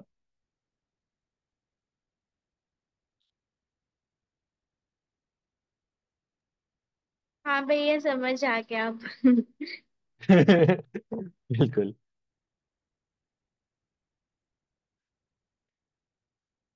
किसी की और कोई reflections?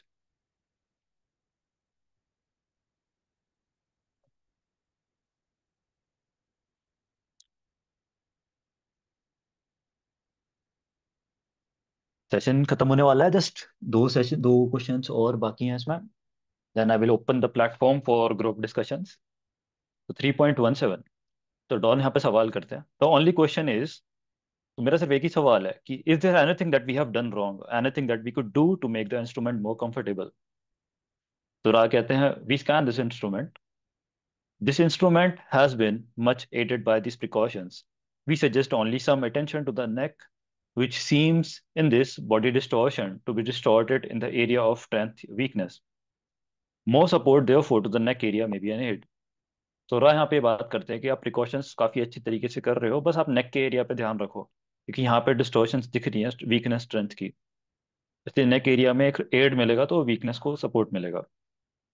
3.18, should we have her drink the water from the chalice behind her head after we charge it, or should we use a different glass of water? तो जो चालीस इसके सर के पीछे रखा है कार लगे, तो हमें उसे चार्ज करके इसे देना चाहिए या फिर हमको दूसरा ग्लास ऑफ वाटर यूज करना चाहिए? तो रा कहते हैं यहाँ पे, that and only that chalice shall be the most beneficial, as the virgin material living in the chalice accepts, retains and responds to the love vibration activated by your beingness. तो ये कहते हैं सिर्फ और सिर्फ उसी 40 का इस्तेमाल करना बेनिफिशियल रहेगा, क्योंकि जो वाटर उसमें है वो उस लव वाइब्रेशन को, जो कि आप सबकी एनर्जी से क्रिएट हो रखी है यहाँ पे, उस चीज को रिटेन करके उसको रिस्पॉन्ड करती है, एंड वो काफी हीलिंग रहेगा। तो आई एम रा, अब मैं इस ग्रुप को लीव करते हैं in the power and the peace of the one creator Adonai. Group discussions के लिए now it is open and अभी 15 मिनट्स हैं हमारे पास। किसी के कोई रिफ्लेक्शंस, डाउट्स, कन्वर्सेशंस कैसी भी, कैन स्पीक।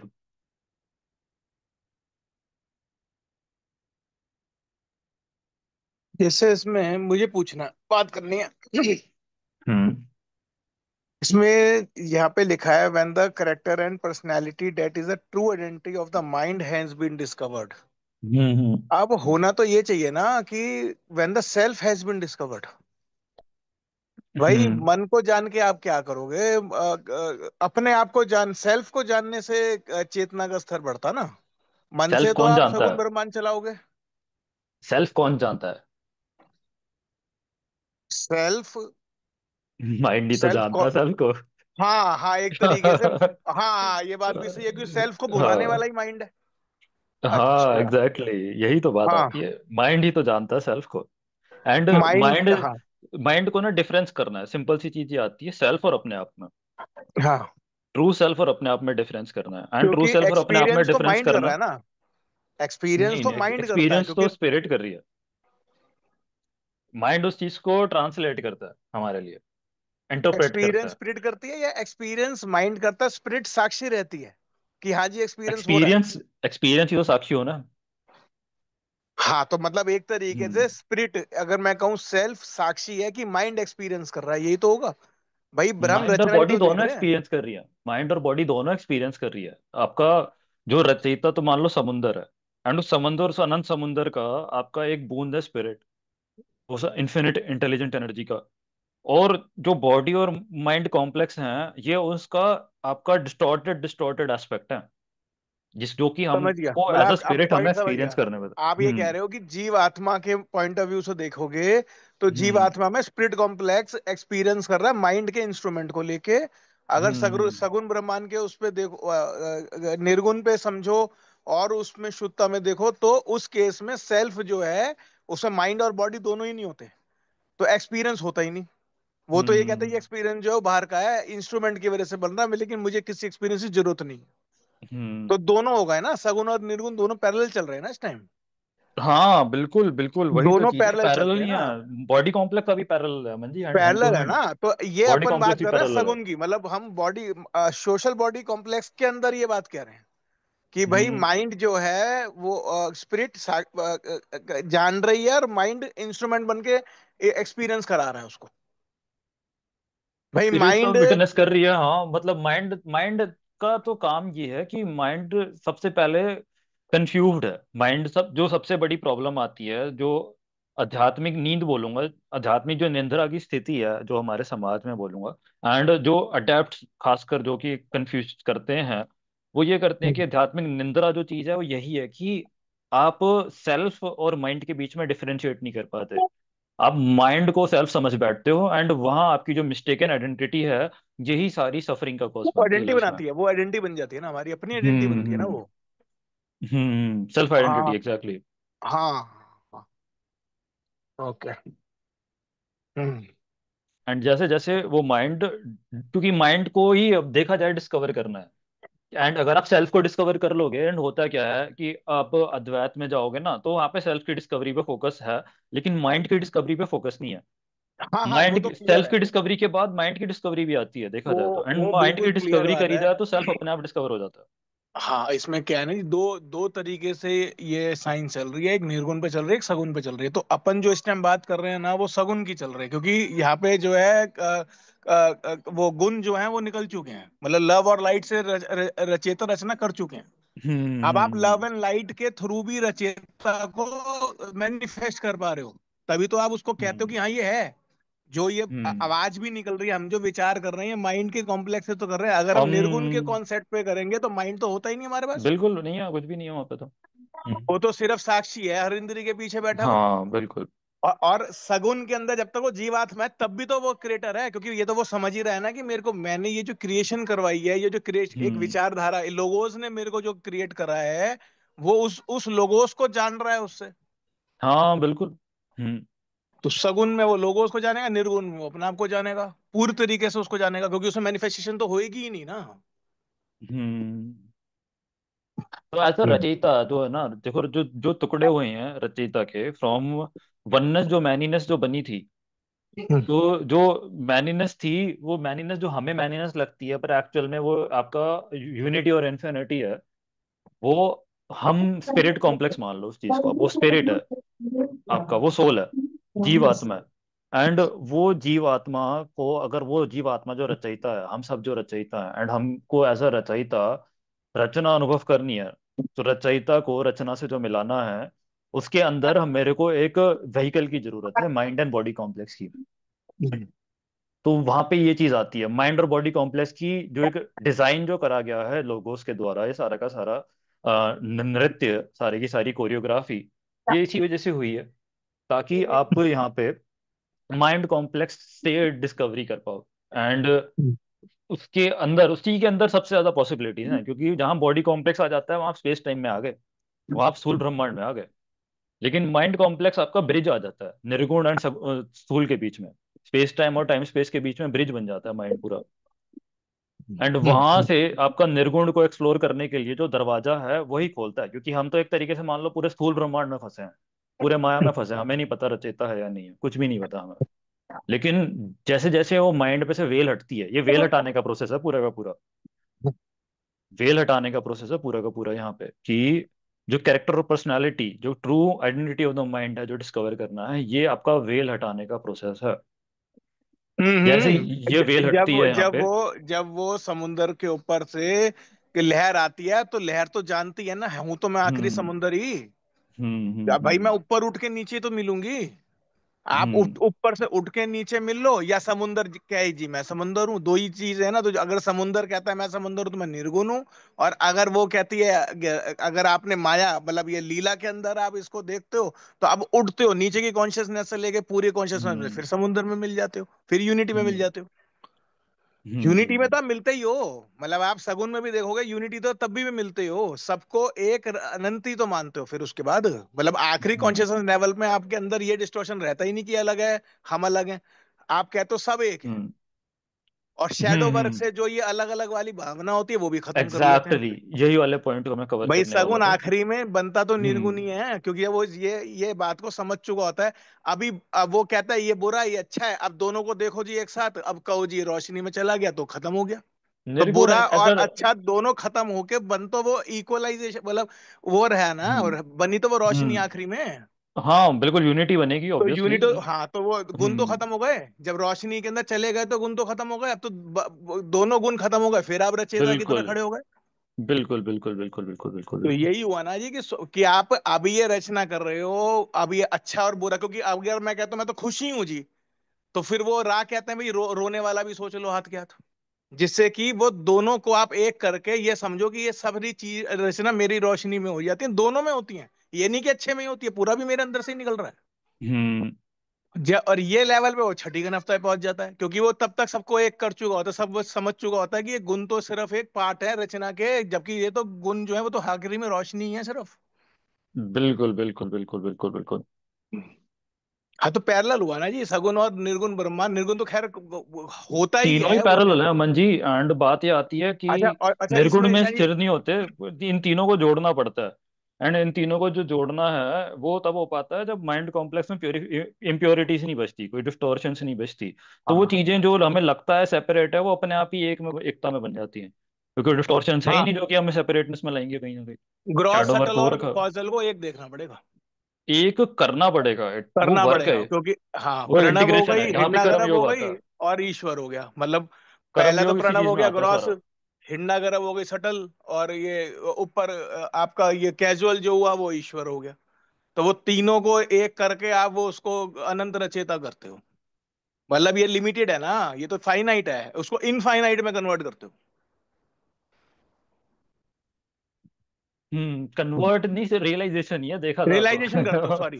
हाँ कन्वर्ट तो है रियलाइजेशन नहीं करते हो, ऑब्वियसली। बिल्कुल बिल्कुल, हाँ। ये right word is hmm realisation, क्योंकि वो तो है ही, वो तो हाँ बदलेगा ही वो तो नहीं। है ही, वो नहीं बदलेगा कभी भी भाई सच वो में। तो प्रोजेक्टर है, अब प्रोजेक्टर में हम्म से रोशनी करी तो पर्दा कहने लग जाए हाय हाय मैंने तो रियलाइज कर लिया, हम्म जबकि पर्दे पे तो सिर्फ रील ही चल रही है। भाई एक पर्दे पे मिनट तो वेट रील चल करना, रही है, कोई वो तो गेट पे फर्क। है। हाँ हाँ जी। हम्म। समझ गया, ये हीलिंग वाले में जो इन्होंने हिंट दिया है ना, वो दिया यही है कि रियलाइजेशन, तो रियलाइजेशन पर ही ये पॉसिबल है, काफी चीजें इसमें।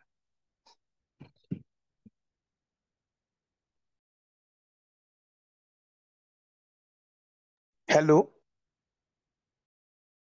हाँ जी हाँ जी। रियलाइजेशन पे ही पॉसिबल है ये सारी की सारी चीजें। एंड काफी चीजें, काफी, मतलब जैसे जो हीलिंग वाले पार्ट की बात हो रही है कि उसको आना चाहिए, उसमें पता होना चाहिए। प्रॉब्लम ये है अमन जी, जो कॉन्सेप्ट आप बोल रहे हो रियलाइजेशन का, ये रियलाइजेशन आपका सिर्फ और सिर्फ रियलाइजेशन नहीं है। यहाँ पे ये बात आ रही है कि कैरेक्टर और पर्सनालिटी, माइंड कॉम्प्लेक्स है, कैरेक्टर एंड पर्सनालिटी है, उसे डिस्कवर करना है। रियलाइजेशन का मतलब है कि मैं स्पिरिट कॉम्प्लेक्स को डिस्कवर कर रहा हूँ। समझ रहे हो, मैं निर्गुण को एक्सप्लोर कर रहा हूँ। निर्गुण को एक्सप्लोर करना तो वो चीज की अंडरस्टैंडिंग होगी कि लॉ ऑफ वन क्या चीज है, कि भैया सब चीजें एक है, सब चीजें यूनिटी हैं। लॉ ऑफ वन को सच्चाई का अनुभव करना, वो आपका निर्गुण का एक्सप्लोरेशन है। लेकिन उस निर्गुण के एक्सप्लोरेशन में अपने आप को स्टेबलाइज करना, और जो वाइब्रेशन के बीच में जो अंतर है, लॉ ऑफ वन की एक वाइब्रेशन है आपका, जहाँ पे निर्गुण सगुण और स्थूल एक एक है। एंड ये एक अपना अनुभव है जहाँ पे भैया हम सब टोटल टोटल फ्रेगमेंटेड हैं, सेपरेटेड हैं, पोलैरिटीज हैं, डिस्टॉर्शंस हैं। एंड इसको जो गैप करने का जो प्रोसेस आता है ना, जहाँ पे ये सारे का सारा इनिशिएशन आ रही है, ये जो इनिशिएशन का प्रोसेस है, पिरामिड जिसलिए बने थे, ये उस वन की वाइब्रेशन से हमारे जो वाइब्रेशन है इसको मैच करने का, टाइम स्पेस रेशियो को हार्मोनाइज करने का जो प्रोसेस है, वो यहाँ पे आ रहा है। एंड सबसे जो इम्पोर्टेंट इसमें जो चीज आ रही है कि आपका सेल्फ रियलाइजेशन उस एक सत्य की तो एक्सप्लोरेशन है, लेकिन सत्य की एक्सप्लोरेशन जो होना आपका अंत नहीं है। सत्य की एक्सप्लोरेशन अंत नहीं है, बट ये है कि उस सत्य को जीवन में लाना। एक तो ये हाँ होता है कि आप इंटीग्रेशन रचयिता को इंटीग्रेशन इंटीग्रेशन, हम्म लक्ष्य वो इंटीग्रेशन करानी जरूरी है। एक है आपके कि आप यहाँ से नीचे से ऊपर जा रहे हो रचयिता की तरफ। फिर ये हम्म आता है वो रचयिता, जो अनंत एक अनंत रचयिता है, इन्फिनिट एनर्जी और सोर्स की, उस सोर्स एनर्जी को जिंदगी में लाना, उस लव लाइट को मैनिफेस्ट करवाना इस ब्रह्मांड में। हम्म क्योंकि लव लाइट की कमी की वजह से ही मान लो जो चीजें हो रही हैं यहाँ पे वो हो रही हैं, कि लोगों में डिस्टॉर्शन है, सोशल मेमोरी कॉम्प्लेक्स आपस में भिड़ रहे हैं, लोगों को लग रहा है कि हमारे पास चीजों की कमी है, रिसोर्सेज की कमी है, देश लड़ रहे हैं आपस में, इनसिक्योर फील कर रहे हैं, एंड जो चीजें चल रही हैं तो ये कहीं ना कहीं वो प्रेम और प्रकाश की कमी लोगों को महसूस हो रही है। क्यों? क्योंकि वो सोर्स को रियलाइज ही नहीं कर रहे कहीं ना कहीं से, एंड सोर्स को रियलाइज करना अंत नहीं है, फिर सोर्स को रियलाइज करने के बाद उसको ऊपर से नीचे लाना भी जरूरी है, उस एनर्जी को। हम्म तो हम्म ये जो चीज आती है ये आपका पूरी की पूरी मैजिकल वर्किंग मान लो इस चीज को, एंड ये चीज तभी हो पाती है जब आपका एक तो आपकी सिर्फ और सिर्फ अंडरस्टैंडिंग होगी, कि आप जानते हो कि स्थूल सगुण और निर्गुण क्या है। फिर जब असली गेम आता है इसमें रचना करने का, जब आप स्थूल सगुण और निर्गुण के बीच में जो एक चैनल बन रखा है आपका, स्थूल और निर्गुण के बीच में, इस चैनल के अंदर काम कर पाते हो, इससे आपको समुंदर पता चल गया और समुंदर से आप पानी सब में बांट रहे हो, प्रेम और प्रकाश का। असली हाँ गेम यहाँ पे आता है रचना करने का यहाँ पे। तो वो इन सब से ऊपर की चीज है। बिल्कुल एग्री करता हूँ मैं इस बात से कि हम्म। ये मेन मेन गेम इसमें यही है। मेन गेम यही है कि आप तो मेन इसमें समुंदर ये पता है। कर गया, लेकिन समुंदर पता करने के बाद आपको अकेले स्वाद नहीं लेना, उसको उसको आपको अपने अपने थ्रू आपको उसको चैनल बन के सब सब में फैलाना है। वो एनर्जी आपका आप जब ने आपने जब समुंदर को पता कर लिया तो वहां पे एक शेड बना के वहां पे बसेरा नहीं डाल लेना है कि अब मेरे को अनंत रचयिता मिल गया एंड वहां पे मैं संन्यास ले लूंगा एंड मैं इसी इमोशन में रहूंगा। नहीं, आपको चैनल बनाना है उस इन्फिनिट एनर्जी से इस फाइनाइट एनर्जी तक का, इस ब्रह्मांड तक का, स्थूल ब्रह्मांड तक का, इस इल्यूजन का, थर्ड डेंसिटी रियलिटी तक का, एंड उस चैनल के थ्रू लव एंड लाइट को, जो कि है यहाँ पे अपने अंदर कमी है, ब्रह्मांड में कमी है, जो कि उससे सेवा करना, ये आता है एक्चुअल इम्प्लीमेंटेशन इस चीज की। बिल्कुल बिल्कुल सही है, बिल्कुल सही। हम्म। बोला तो। हाँ जी, बिल्कुल सही है ये बात, बिल्कुल सही है ये बात। हाँ जी। और किसी के कोई doubts reflections? We are approaching the end of our session. लोगों को अगर कोई एक एक वर्ड क्या ना हो आज के सेशन से रिलेट करते हुए, कैसा लगा, कैसी फीलिंग्स थी? एक एक वर्ड। ब्लिस। ब्लिस। बहुत अच्छा अंडरस्टैंडिंग। बहुत अच्छा understanding. Grateful. Grateful. Amazing. Priyanka ji, Pragya ji, Archana जी,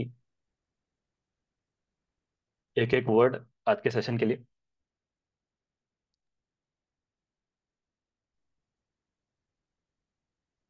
बहुत अच्छा समझा है भाई आप।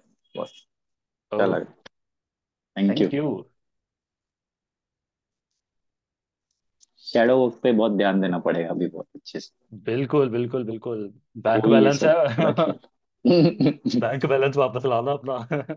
हाँ। बिल्कुल वही बिल्कुल। है। Thank you Archana ji.